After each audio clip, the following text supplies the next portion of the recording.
আসসালামু আলাইকুম প্রিয় দর্শক, অন্য মঞ্চের আলাপচারিতায় আপনাদের সকলকে। গতকাল 17 জানুয়ারি 2026 তারিখে নয়াদিল্লির প্রেস ক্লাব অফ ইন্ডিয়াতে বাংলাদেশ আওয়ামী লীগের পক্ষ থেকে নিযুক্ত আন্তর্জাতিক এক আইনি সংস্থা এবং দলটির শীর্ষ নেতারা একটি সংবাদ সম্মেলন করেন। এই সম্মেলনের মূল উদ্দেশ্য ছিল 2024 সালের জুলাই আগস্টের গণ অভ্যুত্থান নিয়ে জাতিসংঘের মানবাধিকার বিষয়ক হাই কমিশনার ভলকার তুর্কের কুখ্যাত ভলকার তুর্কের রিপোর্টের তীব্র বিরোধিতা করা হয় এবং সেটিকে একেবারে নিরপেক্ষ নয়, একপাক্ষিক হিসাবে দাবি করা হয়। সম্মেলনের বিস্তারিত তথ্য যেটুকু জানতে পারা যাচ্ছে এবং যেটা সংবাদ মাধ্যমে সারা ভারতের প্রায় সমস্ত সংবাদ মাধ্যমেই এই খবরটা তুলে ধরা হয়েছে। সেখানকার মূল আলোচক কারা ছিলেন এবং প্রতিনিধি দলে কারা ছিলেন সেটা একটু দেখা যাক, কারা এই সংবাদ সম্মেলনে ছিলেন। প্রথম নাম ডক্টর হাসান মাহমুদ, সাবেক পররাষ্ট্রমন্ত্রী। এরপর মহিবুল হাসান চৌধুরী নৌফেল, তিনি সাবেক শিক্ষামন্ত্রী। নিঝুম মজুমদার, খুবই পরিচিত নাম, ভারতেও তো বটেই। তিনি ইন্টারন্যাশনাল ক্রাইমস যে রিসার্চ ফাউন্ডেশন ICRF তার লিগ্যাল টিমের প্রধান এবং ব্যক্তিগতভাবে তিনি ব্যারিস্টার। এছাড়া যুক্তরাজ্য ও যুক্তরাষ্ট্র ভিত্তিক আওয়ামী লীগের বেশ কয়েকজন প্রতিনিধি সেখানে বক্তা হিসেবে উপস্থিত ছিলেন মঞ্চে। আলোচনার প্রধান বিষয়বস্তু কি ছিল? সম্মেলনে আইনজীবীরা কয়েকটি সুনির্দিষ্ট পয়েন্টে তাদের বক্তব্য পেশ করেন। রিপোর্টের তারা বলেন যে জাতিসংঘের হাই কমিশনারের যে রিপোর্ট সেটা শুধুমাত্র আন্দোলনকারীদের ওপর বলপ্রয়োগের বিষয়টি বলেছে, কিন্তু সে সময় পুলিশ সদস্য হত্যা, রাষ্ট্রীয় স্থাপনা, মেট্রো রেল, বিটিভি ভবন ধ্বংস করা, আওয়ামী লীগের নেতাকর্মীদের উপর যে ভয়াবহ সহিংসতা চালানো হয়েছে রিপোর্টে তা সম্পূর্ণ উপেক্ষিত। ভলকার তুর্কের অভিযোগ খণ্ডন করে সেখানে বলা হয় যে নির্বিচার হত্যার অভিযোগ ভলকার তুর্ক করেছেন, তাকে রাজনৈতিক উদ্দেশ্য প্রণোদিত বলে আখ্যা দেয়া হয়। আইনজীবীরা দাবি করেন আইন শৃঙ্খলা রক্ষাকারী বাহিনী তখন রাষ্ট্রের নিরাপত্তা সুনিশ্চিত করতে বাধ্য হয়ে ন্যূনতম বলপ্রয়োগ করেছিলেন। আর প্রমাণ উপস্থাপনা, সম্মেলনে কিছু ভিডিও ক্লিপ এবং নথিপত্র, অডিও ভিডিও প্রদর্শিত হয় যেখানে আন্দোলনকারীদের একাংশকে সশস্ত্র অবস্থান নিতে এবং সশস্ত্র অবস্থায় এবং অগ্নিসংযোগে লিপ্ত থাকতে দেখা গেছে। আন্তর্জাতিক ট্রাইব্যুনালের যে বৈধতা, যার উপরে ভিত্তি করে ICT আন্তর্জাতিক অপরাধ ট্রাইব্যুনাল শেখ হাসিনা এবং আসাদুজ্জামান কামালকে মৃত্যুদণ্ড দিয়েছে, সেইটার বৈধতা কিন্তু সম্পর্কে প্রশ্ন তোলা হয়। সেখানে বলা হয়েছে যে ওই আন্তর্জাতিক অপরাধ ট্রাইব্যুনালে যে বিচার কার্য হয়েছে তার ভিত্তি হচ্ছে এই ভলকার তুর্কের যে রিপোর্ট, সেই রিপোর্ট। অথচ ওই রিপোর্টেই বলা রয়েছে যে এটার মধ্যে শেষে ডিসক্লেমার দেয়া হয়েছে। সেই ডিসক্লেমারে বলা হয়েছে যে এই রিপোর্টে যা বলা হয়েছে তা সব সময় সেটাকে দেখা হয়নি, বিচার করে দেখা হয়নি, অর্থাৎ প্রমাণ ছাড়াই সেগুলো তুলে নিয়ে আসা হয়েছে। ফলে বাংলাদেশে বর্তমানে যে আন্তর্জাতিক অপরাধ ট্রাইব্যুনাল এখনো বিচার কার্য চালাচ্ছে তার নিরপেক্ষতা ও স্বচ্ছতা নিয়ে প্রচন্ড বড় একটা প্রশ্ন তোলা হয় এবং বলা হয় এটা হচ্ছে একেবারে রাজনৈতিক প্রতিহিংসা। এরপর সাংবাদিকদের প্রশ্নোত্তর পর্ব হয়। এটা প্রথম দিকে ঠিক ছিল না, পরবর্তী সময় প্রথমে ঠিক ছিল যে প্রশ্নোত্তর পর্ব বলে কিছু থাকবে না, কিন্তু পরবর্তী সময়ে এই প্রশ্নোত্তর পর্বটা গ্রহণ করা হয়। সেখানে বলা হয় সংবাদ সম্মেলনে উপস্থিত ভারতীয় ও আন্তর্জাতিক সাংবাদিকদের প্রশ্নের জবাবে আইনি প্রতিনিধি দল কিছু গুরুত্বপূর্ণ মন্তব্য করেন। যেমন শেখ হাসিনার অবস্থান ও আইনি সুরক্ষা প্রসঙ্গে একজন সাংবাদিক প্রশ্ন করেন, শেখ হাসিনাকে বাংলাদেশে ফেরত পাঠানোর যে প্রক্রিয়া চলছে সেই বিষয়ে আপনাদের অবস্থান কি? জবাবে আইনজীবীরা বলেন, শেখ হাসিনার বিরুদ্ধে আনা অভিযোগগুলো রাজনৈতিক। আমরা আন্তর্জাতিক আদালতে প্রমাণ করব যে তিনি কোনো অপরাধ করেননি এবং তাকে যথাযথ আইনি সুরক্ষা দেয়া বাধ্যতামূলক যে কোনো রাষ্ট্রের পক্ষে। ভারতের ভূমিকা নিয়ে এক সাংবাদিক প্রশ্ন করেছিলেন যে দিল্লিতে এই সংবাদ সম্মেলনের জন্য কেন বেছে নিলেন দিল্লি শহরকে। উত্তরে জানানো হয়, দক্ষিণ এশীয় আঞ্চলিক প্রেক্ষাপটে দিল্লি একটি গুরুত্বপূর্ণ কেন্দ্র এবং এখান থেকে সত্য বিশ্ববাসীর কাছে দ্রুত পৌঁছে দেয়া যাবে। তাই প্রমাণের নির্ভরযোগ্যতা সম্পর্কে এক সাংবাদিক প্রশ্ন করেন যে আপনারা যে অডিও ভিডিও ক্লিপ অন্যান্য তথ্য দিচ্ছেন তার নির্ভরযোগ্যতাটা কি? এটা তো স্বাধীন কোনো তদন্ত সংস্থা এটা কি যাচাই করেছে?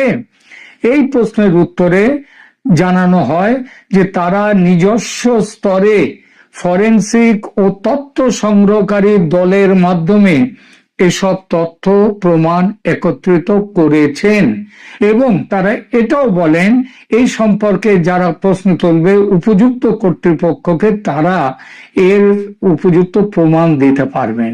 সম্মেলনের মূল উদ্দেশ্য, এই সম্মেলনের মাধ্যমে আওয়ামী লীগ মূলত আন্তর্জাতিক জনমত গঠন এবং বিশেষ করে ভারতের নীতি নির্ধারক ও সংবাদ মাধ্যমকে এটি বোঝাতে চেয়েছেন, যদিও এটা ভারতের যারা নীতি নির্ধারকরা তারা সবই জানেন, কিন্তু সংবাদ মাধ্যমের কাছে এই বিষয়টা অনেকটাই পরিষ্কার ছিল না, তথ্য প্রমাণ ছিল না।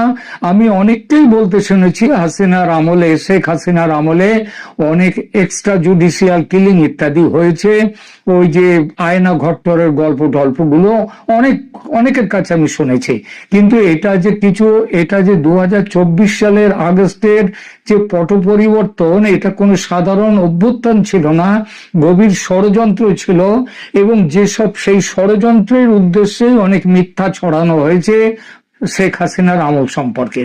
ভলকার তুর্কের রিপোর্টের বিরুদ্ধে একটা পাল্টা যুক্তি একেবারে পয়েন্ট বাই পয়েন্ট পাল্টা যুক্তি কিন্তু একটা এই যে সম্মেলন 17 তারিখে হয়েছে দিল্লিতে, সেখানে একটা বড় অংশ এইখানটাতে রয়েছে এবং প্রত্যেকটা পয়েন্ট ধরে ধরে ভলকার তুর্কের বিরোধিতা করা হয়েছে। যেমন ধরুন, পুলিশ হত্যার জন্য যে তথ্য, সেই তথ্য কিভাবে গোপন করা হয়েছে। আওয়ামী লীগের এই গতকাল পরশু 17 তারিখে বলা হয়েছে যে রিপোর্টে, ভলকার তুর্কের রিপোর্টে আন্দোলনকারীদের হাতে নিহত প্রায় 3000 পুলিশ সদস্যের কথা উল্লেখই করা হয়নি। তারা দাবি করেন একটি থানায় 40 জন পুলিশকে জীবন্ত পুড়িয়ে মারার মতো নৃশংস ঘটনাও ভলকার তুর্কের নিরপেক্ষ রিপোর্টে স্থান পায়নি।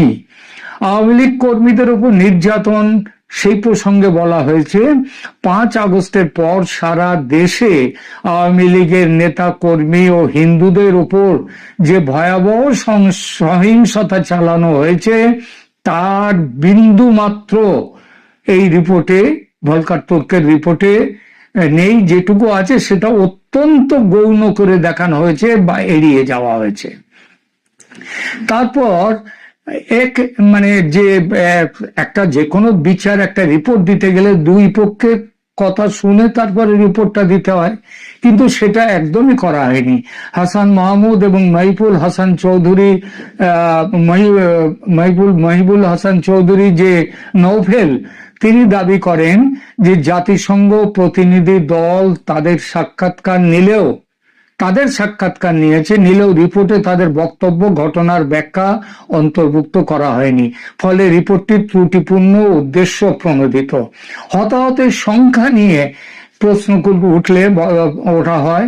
সেখানে বলা হয় রিপোর্টে উল্লেখিত 1400 জনের মৃত্যুর সংখ্যাকে অতিরঞ্জন বলে দাবি করা হয়।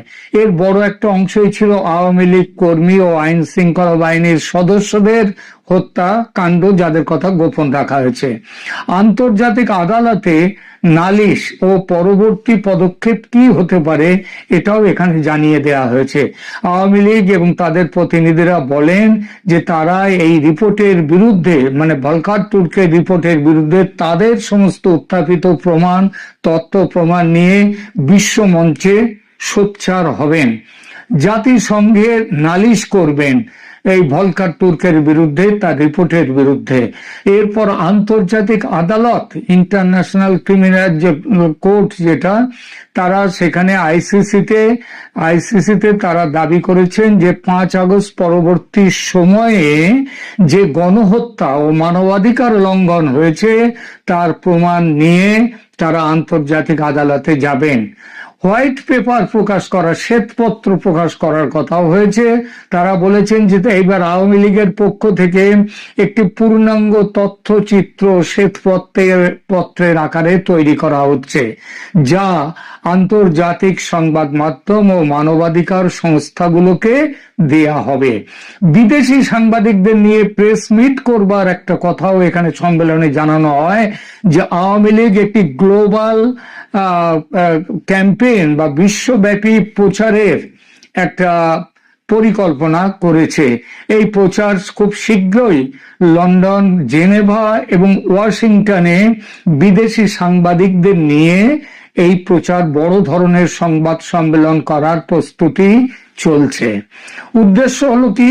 উদ্দেশ্য হলো বর্তমানে বাংলাদেশে যে অন্তর্বর্তীকালীন সরকার রয়েছে তাদের সময়ে হওয়া মানবাধিকার লঙ্ঘনের বিষয়টিও বিশ্বের কাছে তুলে ধরা, এবং শেখ হাসিনার আমলে যেসব ঘটনা ঘটেছে তার সত্যতা সম্পর্কে, যা ভলকার তুর্কের রিপোর্টে আছে, তার সত্যতাও সেখানে মানুষের কাছে পৌঁছে দেয়া। সাংবাদিকদের প্রশ্নের জবাবে হাসান মাহমুদ স্পষ্ট করেন যে তারা শেখ হাসিনার নেতৃত্বেই আবার দেশে ফিরে রাজনীতি করবেন। তারা বর্তমানে বাংলাদেশে যে নির্বাচন হতে চলেছে তাকে একতরফা বলে ঘোষণা করেন এবং বলেন যে এটা হচ্ছে সাজানো নির্বাচন এবং নির্দলীয় তত্ত্বাবধায়ক সরকারের অধীনে নির্বাচনের দাবি তারা জানাচ্ছেন। আওয়ামী লীগের পক্ষ থেকে আয়োজিত সংবাদ সম্মেলনে মূলত ইন্টারন্যাশনাল ক্রাইমস রিপোর্ট ফাউন্ডেশন তাদের একটি বিশ্লেষণমূলক প্রতিবেদন সেখানে পেশ করে। এই সম্মেলনে আওয়ামী লীগ নেতৃবৃন্দ এবং আইনি প্রতিনিধি দল, জাতিসংঘের মানবাধিকার বিষয়ক হাই কমিশনের যে কমিশনার ভলকার তুর্কের রিপোর্টের চুলচেরা বিশ্লেষণ করেছেন। সেখানে উপস্থাপিত প্রমাণাদি পর্যন্ত তারা দিয়েছেন। পুলিশ হত্যায় যে নথিপত্র, সেখানে দেখা যাচ্ছে যে ICRF দাবি করেছে যে 5 আগস্ট এবং তার পূর্ববর্তী সময়ে বাংলাদেশে প্রায় 3000 পুলিশ সদস্য নৃশংসভাবে নিহত হয়েছেন। তার কিছু সাপ্রেসড ডকুমেন্টারি এভিডেন্স যেগুলো চাপা রেখে দিয়েছে, সেই নথিপত্রগুলো এই সম্মেলনে দেখা হয়েছে। এগুলো কিন্তু জাতিসংঘের রিপোর্টে আসেনি। এছাড়া সাংস্কৃতিক প্রতীক ও ঘৃণা ছড়ানো, যেভাবে ভারত বিরোধী প্রচারণা কিভাবে বাংলাদেশে এরা করেছে, শেখ হাসিনার উৎখাতের সময় মিথ্যে কথা বলে, একের পর এক মিথ্যে কথা বলে, সেগুলো এখানে তুলে আনা হয়েছে। ICRF রিভিউ রিপোর্ট ভলকার তুর্কের 164 পৃষ্ঠার রিপোর্টের বিপরীতে তারা একটা পাল্টা গবেষণা পত্র বা রিভিউ রিপোর্ট সাংবাদিকদের হাতে তুলে দিয়েছেন, যেখানে পয়েন্ট বাই পয়েন্ট ভলকার তুর্কের দাবি রিপোর্টকে অসত্য প্রমাণ করা হয়েছে। এরপরে এখানে মৃতের সংখ্যা নিয়ে এক এক সময় এক এক রকম কথা বলা ইত্যাদি যাবতীয় ব্যাপারগুলো এখানে উঠেছে।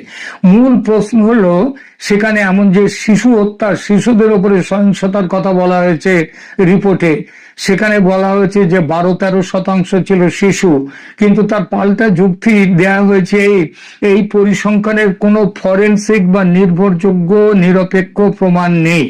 আন্দোলনকারীরা শিশুদের হিউম্যান শিল্ড হিসেবে ব্যবহার করেছিল কিনা তা রিপোর্টে, ভলকার তুর্কের রিপোর্টে যাচাই হয়নি। এরপরে যৌন সহিংসতার কথাও বলা হয়েছে, নারী আন্দোলনকারীদের উপর নাকি নিরাপত্তা বাহিনী এবং ছাত্রলীগ যৌন সহিংসতা চালিয়েছে, অত্যাচার চালিয়েছে।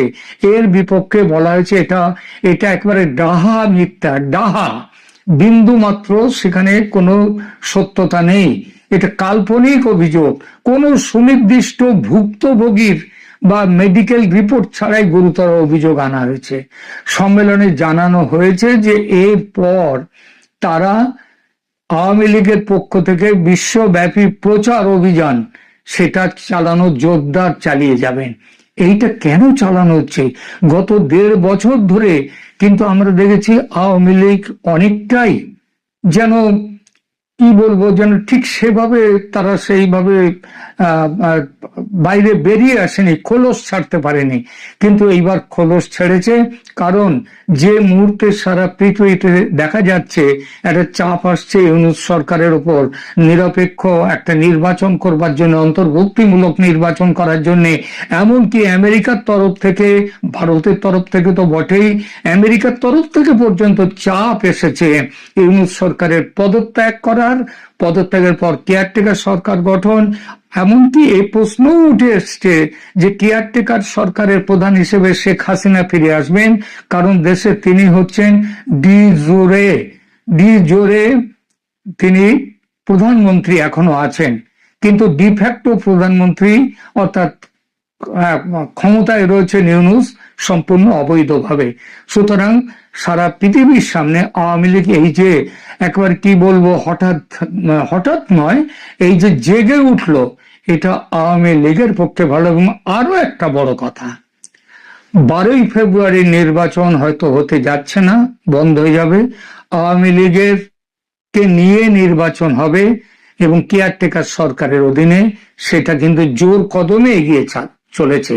সেই পরিপ্রেক্ষিতে আওয়ামী লীগ এই ধরনের একটা প্রচার অভিযানের ব্যবস্থা করেছে।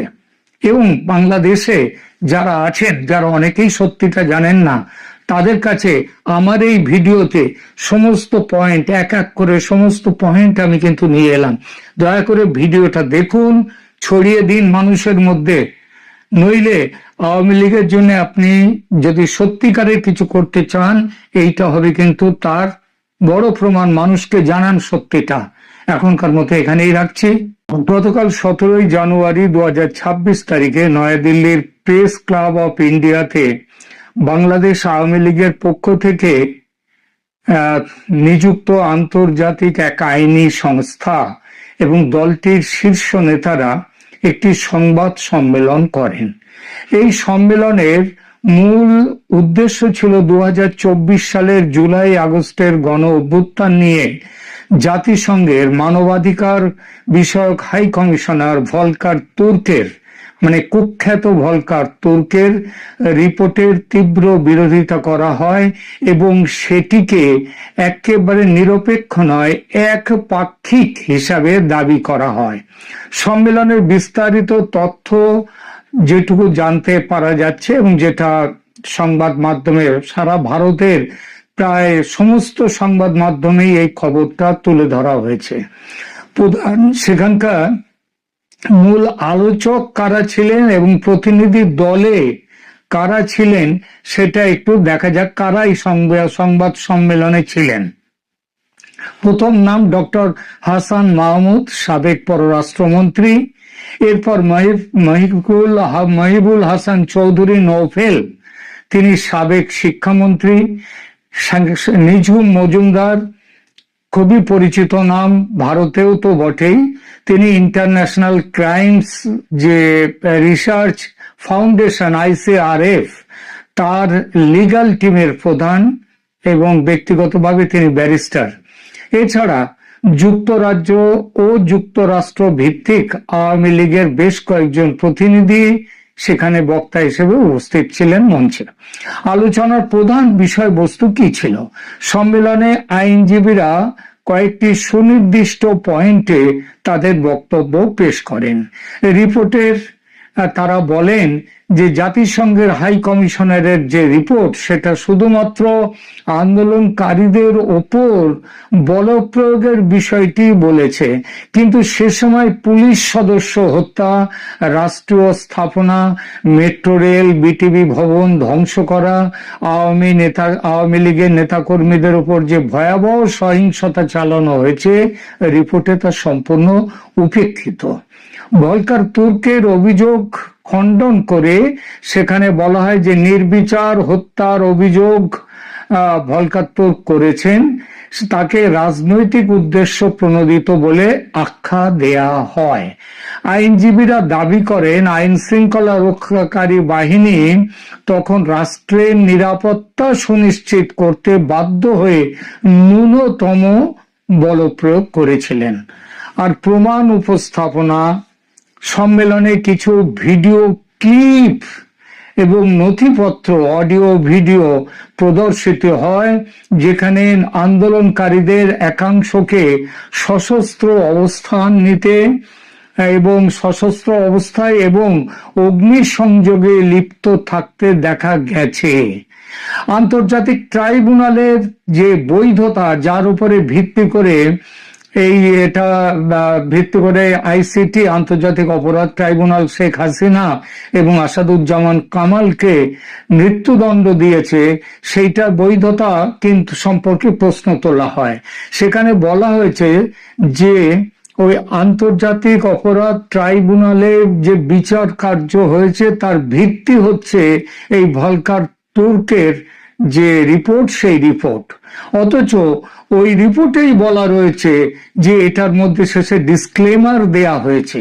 সেই ডিসক্লেমারে বলা হয়েছে যে এই রিপোর্টে যা বলা হয়েছে তা সব সময় সেটাকে দেখা হয়নি, বিচার করে দেখা হয়নি, অর্থাৎ প্রমাণ ছাড়াই সেগুলো তুলে নিয়ে আসা হয়েছে।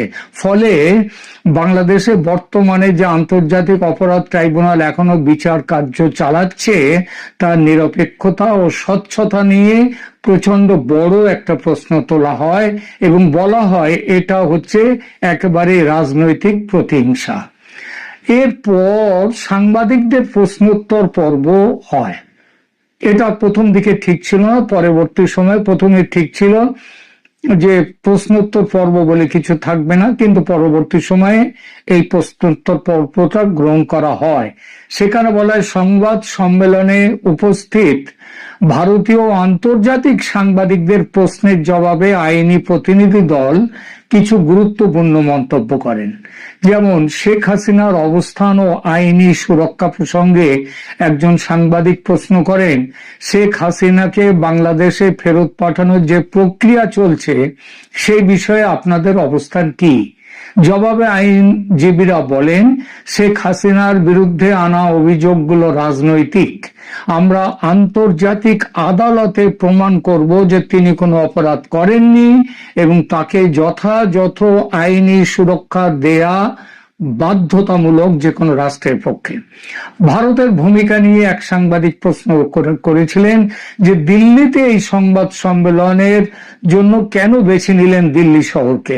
উত্তরে জানানো হয়, দক্ষিণ এশীয় আঞ্চলিক প্রেক্ষাপটে দিল্লি একটি গুরুত্বপূর্ণ কেন্দ্র এবং এখান থেকে সত্য বিশ্ববাসীর কাছে দ্রুত পৌঁছে দেয়া যাবে। তাই প্রমাণের নির্ভরযোগ্যতা সম্পর্কে এক সাংবাদিক প্রশ্ন করেন যে আপনারা যে অডিও ভিডিও ক্লিপ অন্যান্য তথ্য দিচ্ছেন তার নির্ভরযোগ্যতাটা কি? এটা তো স্বাধীন কোনো তদন্ত সংস্থা এটা কি যাচাই করেছে? এই প্রশ্নের উত্তরে জানানো হয় যে তারা নিজস্ব স্তরে ফরেনসিক ও তথ্য সংগ্রহকারী দলের মাধ্যমে এসব তথ্য প্রমাণ একত্রিত করেছেন এবং তারা এটাও বলেন এই সম্পর্কে যারা প্রশ্ন তুলবে উপযুক্ত কর্তৃপক্ষকে তারা এর উপযুক্ত প্রমাণ দিতে পারবেন। সম্মেলনের মূল উদ্দেশ্য, এই সম্মেলনের মাধ্যমে আওয়ামী লীগ মূলত আন্তর্জাতিক জনমত গঠন এবং বিশেষ করে ভারতের নীতি নির্ধারক ও সংবাদ মাধ্যমকে এটি বোঝাতে চেয়েছেন, যদিও এটা ভারতের যারা নীতি নির্ধারকরা তারা সবই জানেন, কিন্তু সংবাদ মাধ্যমের কাছে এই বিষয়টা অনেকটাই পরিষ্কার ছিল না, তথ্য প্রমাণ ছিল না।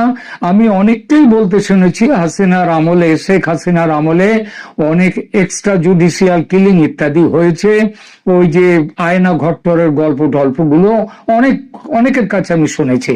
কিন্তু এটা যে 2024 সালের আগস্টের যে পট পরিবর্তন, এটা কোনো সাধারণ অভ্যুত্থান ছিল না, গভীর ষড়যন্ত্র ছিল এবং সেই ষড়যন্ত্রের উদ্দেশ্যে অনেক মিথ্যা ছড়ানো হয়েছে শেখ হাসিনার আমল সম্পর্কে। ভলকার তুর্কের রিপোর্টের বিরুদ্ধে একটা পাল্টা যুক্তি একেবারে পয়েন্ট বাই পয়েন্ট পাল্টা যুক্তি কিন্তু একটা এই যে সম্মেলন 17 তারিখে হয়েছে দিল্লিতে, সেখানে একটা বড় অংশ এইখানটাতে রয়েছে এবং প্রত্যেকটা পয়েন্ট ধরে ধরে ভলকার তুর্কের বিরোধিতা করা হয়েছে। যেমন ধরুন, পুলিশ হত্যার জন্য যে তথ্য, সেই তথ্য কিভাবে গোপন করা হয়েছে। আওয়ামী লীগের এই গতকাল পরশু 17 তারিখে বলা হয়েছে যে ভলকার তুর্কের রিপোর্টে আন্দোলনকারীদের হাতে নিহত প্রায় 3000 পুলিশ সদস্যের কথা উল্লেখই করা হয়নি।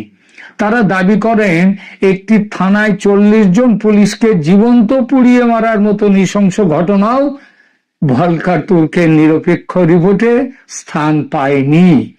আওয়ামী লীগ কর্মীদের উপর নির্যাতন, সেই প্রসঙ্গে বলা হয়েছে 5 আগস্টের পর সারা দেশে আওয়ামী লীগের নেতা কর্মী ও হিন্দুদের উপর যে ভয়াবহ সহিংসতা চালানো হয়েছে তার বিন্দু মাত্র এই রিপোর্টে, ভলকার তুর্কের রিপোর্টে নেই। যেটুকু আছে সেটা অত্যন্ত গৌণ করে দেখানো হয়েছে বা এড়িয়ে যাওয়া হয়েছে।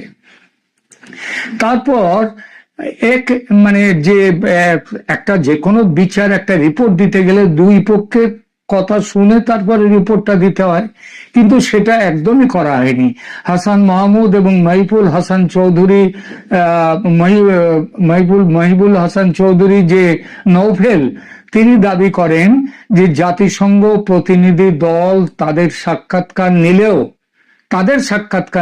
নিলেও রিপোর্টে তাদের বক্তব্য, ঘটনার ব্যাখ্যা অন্তর্ভুক্ত করা হয়নি।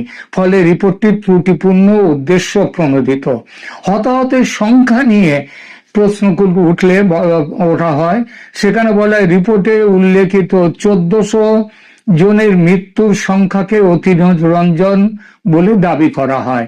এর বড় একটা অংশই ছিল আওয়ামী লীগ কর্মী ও আইন শৃঙ্খলা বাহিনীর সদস্যদের হত্যা কাণ্ড, যাদের কথা গোপন রাখা হয়েছে। আন্তর্জাতিক আদালতে নালিশ ও পরবর্তী পদক্ষেপ কি হতে পারে এটাও এখানে জানিয়ে দেওয়া হয়েছে। আওয়ামী লীগ এবং তাদের প্রতিনিধিরা বলেন যে তারা এই রিপোর্টের বিরুদ্ধে, মানে ভলকার তুর্কের রিপোর্টের বিরুদ্ধে তাদের সমস্ত উত্থাপিত তথ্য প্রমাণ নিয়ে বিশ্ব মঞ্চে সোচ্চার হবেন, জাতিসংঘে নালিশ করবেন এই ভলকার তুর্কের বিরুদ্ধে, তার রিপোর্টের বিরুদ্ধে। এরপর আন্তর্জাতিক আদালত, ইন্টারন্যাশনাল ক্রিমিনাল কোর্ট যেটা, তারা সেখানে আইসিসিতে তারা দাবি করেছেন যে 5 আগস্ট পরবর্তী সময়ে যে গণহত্যা ও মানবাধিকার লঙ্ঘন হয়েছে তার প্রমাণ নিয়ে তারা আন্তর্জাতিক আদালতে যাবেন। হোয়াইট পেপার প্রকাশ করা, শ্বেতপত্র প্রকাশ করার কথাও হয়েছে। তারা বলেছেন যে এবার আওয়ামী লীগের পক্ষ থেকে একটি পূর্ণাঙ্গ তথ্যচিত্র শ্বেতপত্রের আকারে তৈরি করা হচ্ছে, যা আন্তর্জাতিক সংবাদ মাধ্যম ও মানবাধিকার সংস্থাগুলোকে দেয়া হবে।